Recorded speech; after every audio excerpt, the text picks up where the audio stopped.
Noir complet. Le son strident et continu d'un moniteur cardiaque plat. Puis le silence. Un silence lourd, absolu, celui qui suit la fin. Pour le sergent David Evans. Déclaré mort sur un champ de bataille poussiéreux. Ce silence aurait dû être éternel. Mais dans un laboratoire secret, à des milliers de kilomètres de là, quelqu'un en avait décidé autrement. Soudain, une décharge. Un sursaut violent dans un caisson rempli de gel bioconducteur. La ligne du moniteur tremble. Hésite. Puis dessine un pic fragile. Un battement. Puis un autre. Le projet Lazarus venait de réussir. Mais en ramenant un homme du néant. Ils avaient ouvert une porte qu'ils n'auraient jamais dû trouver. Ces premiers mots, murmurés d'une voix rauque après 3 jours de coma, ne furent pas pour sa famille. Pas une question sur son état. Mais une affirmation, aussi terrifiante que fascinante. J'y étais, dans le silo, là où les choses ne se terminent pas. Elles se superposent. Il parlait d'un endroit qui n'existe pas. Du moins, pas dans notre réalité. Ceci est l'histoire du projet Lazarus. L'histoire d'une tentative de l'homme de vaincre la mort. Qui a fini par remettre en question la nature même de notre existence. Accrochez-vous. Car le voyage que nous allons entreprendre défie tout ce que vous pensiez savoir. Et si cette histoire vous interpelle, abonnez-vous pour découvrir les plus grands secrets de notre monde. Pour comprendre l'extraordinaire, il faut d'abord revenir à l'ordinaire. Le sergent David Evans était un soldat exemplaire. Un leader respecté. Un homme pragmatique. Les pieds sur terre. Rien ne le prédestinait à devenir le premier voyageur d'un territoire inconnu de la conscience humaine. Sa vie était faite de certitudes, de protocoles et de missions claires. Jusqu'à ce jour fatidique, une mission de reconnaissance de routine, une explosion, un engin explosif improvisé, le rapport officiel et clinique. Froid, multiples traumatismes, hémorragie massive, arrêt cardiaque. Sur le terrain, tous les efforts pour le ranimer furent vains. Le sergent Evans fut déclaré « killed in action ». Pour ses frères d'armes, l'histoire s'arrêtait là. Mais dans l'ombre, un protocole ultra secret s'est activé. Un programme de la DARPA, l'agence de recherche de l'armée, si confidentiel que même les plus hauts gradés ignoraient son existence. Son nom de code, Lazarus. Son objectif, la réanimation neuronale et la régénération tissulaire post-mortem. Un projet qui flirtait avec les limites de l'éthique et de la science. Le corps d'Evan, maintenu dans un état de cryostase avancée, fut transporté vers une installation souterraine. Là, une équipe de scientifiques triés sur le volet l'attendait. Leur mission n'était pas seulement de réparer son corps, mais de redémarrer son cerveau sans perte de mémoire. Sans altération de sa personnalité. Ils allaient tenter de reconstruire une vie. Atome par atome, la procédure était digne d'un roman de science-fiction. Une immersion dans un gel de stase enrichi en nanite. Ces machines microscopiques étaient programmées pour réparer les tissus cellulaires, reconnecter les synapses endommagées et purger les toxines mortelles. Des heures durant, le corps d'Evan fut le théâtre d'une guerre invisible pour la vie. Le point crucial était le cerveau. Des électrodes quantiques furent utilisées pour stimuler les schémas neuronaux enregistrés avant ça. Dernière mission. L'idée était de forcer le cerveau à se souvenir de son état de fonctionnement. À redémarrer comme un ordinateur qu'on restaure à une date antérieure. Une théorie brillante, mais terrifiante. Pendant 72 heures, les moniteurs affichaient des données contradictoires.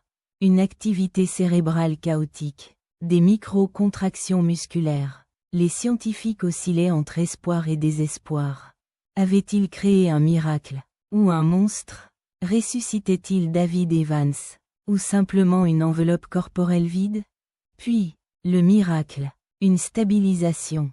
Les ondes cérébrales se sont synchronisées, adoptant un rythme lent mais régulier. Celui d'un sommeil profond.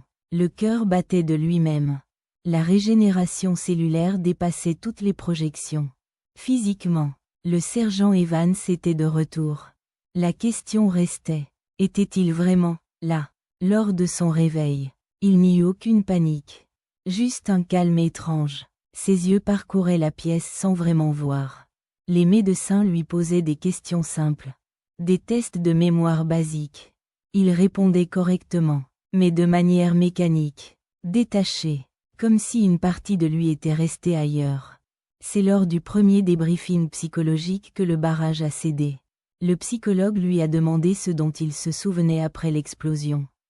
Evans a fermé les yeux. Et pour la première fois, une émotion a traversé son visage. Non pas de la peur, mais une sorte de nostalgie déroutante. Il a commencé à parler du silo. Ce n'est pas un lieu, a-t-il expliqué. C'est une structure, un endroit où tout ce qui a été, est, et sera, existe en même temps. Il n'y a pas de temps, seulement des couches, comme les pages d'un livre que l'on peut feuilleter dans n'importe quel ordre. Sa description était précise, poétique, et totalement incompréhensible pour les militaires présents. Il a décrit des échos de personnes, des empreintes de conscience piégées dans des boucles d'événements. Il a parlé de chemins, qui n'étaient pas des distances, mais des probabilités. Il a dessiné des symboles complexes, des formes qui semblaient changer de perspective selon l'angle de vue. C'était le langage d'une autre réalité. L'équipe scientifique était divisée. Pour les biologistes et les médecins, il s'agissait d'une psychose de réanimation. Le cerveau, en se reconstruisant, aurait créé une fiction complexe pour combler le vide de la mort. Une hallucination née du traumatisme et de la technologie. Une explication rationnelle, mais qui semblait trop simple. Mais les physiciens théoriciens du projet étaient troublés. Les descriptions des vents, bien que confuses, faisaient écho à des concepts extrêmement avancés de la physique quantique. La superposition d'états, l'intrication, l'idée d'un univers holographique où l'information est une composante fondamentale de la réalité. L'un des physiciens a avancé une hypothèse audacieuse. Et si la conscience n'était pas un produit du cerveau, mais un phénomène quantique que le cerveau ne ferait que recevoir? Comme une radio capte des ondes? Et si, au moment de la mort, cette conscience se déconnectait pour exister dans un état fondamental? Un champ d'information pur? Selon cette théorie, le silo, décrit par Evans serait ce champ d'information.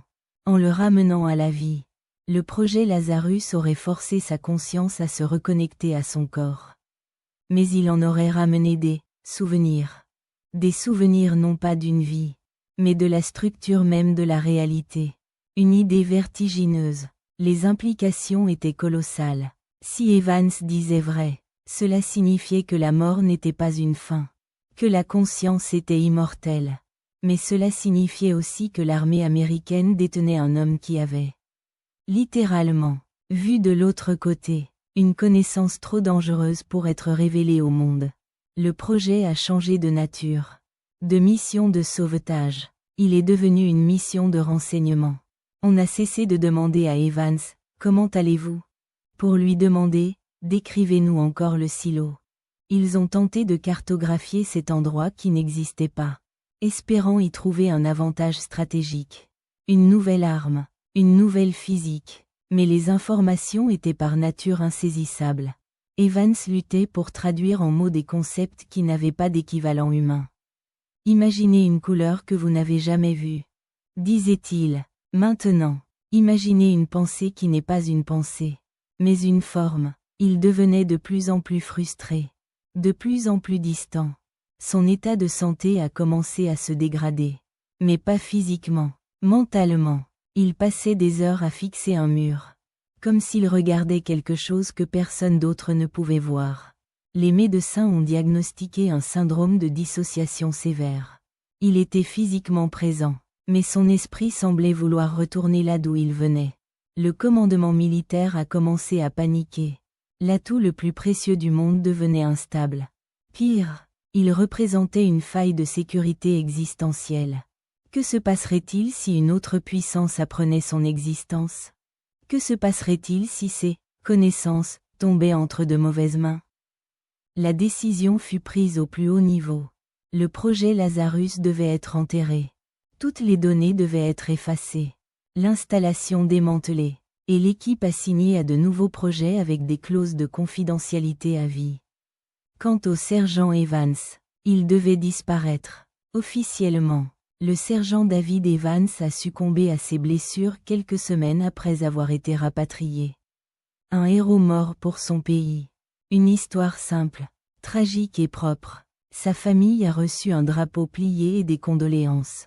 Pour le monde, le livre était clos. Mais pour une poignée de personnes, il ne le serait jamais. Que lui est-il vraiment arrivé? Les fragments de rapports qui ont fuité des années plus tard sont contradictoires. Certains suggèrent qu'il a été maintenu en vie dans une installation secrète. Étudié jusqu'à sa mort naturelle. Une sorte de relique vivante d'un autre monde. Trop précieuse pour être libérée. Trop dangereuse pour être tuée. D'autres sources, plus troublantes, parlent d'une détérioration de phase. Comme si son corps, arraché à la mort, n'était plus tout à fait ancré dans notre réalité. Des témoignages non vérifiés décrivent des moments où il semblait devenir translucide. Où les objets passaient à travers lui.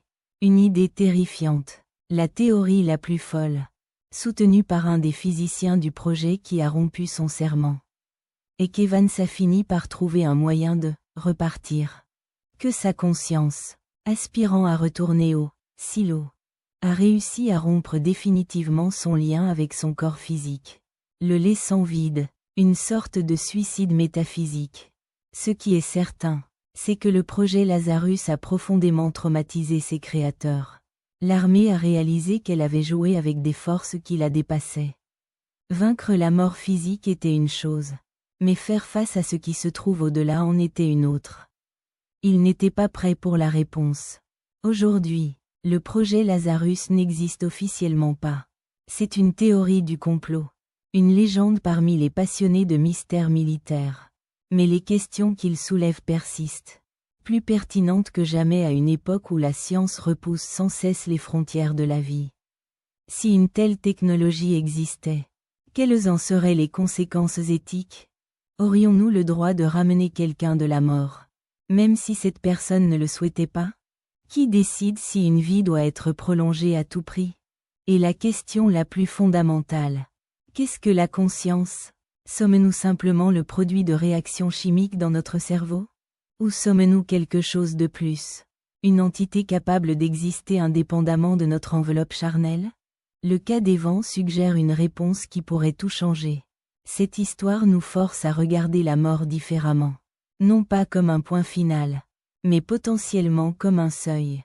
Un passage vers un état d'existence si différent d'une autre que nous n'avons même pas les mots pour le décrire. Le silo n'était peut-être pas un lieu, mais la nature même de l'univers, vue sans le filtre de nos sens. Pensez-y, chaque découverte scientifique majeure a d'abord été considérée comme de la magie ou de la folie. La Terre tournant autour du Soleil.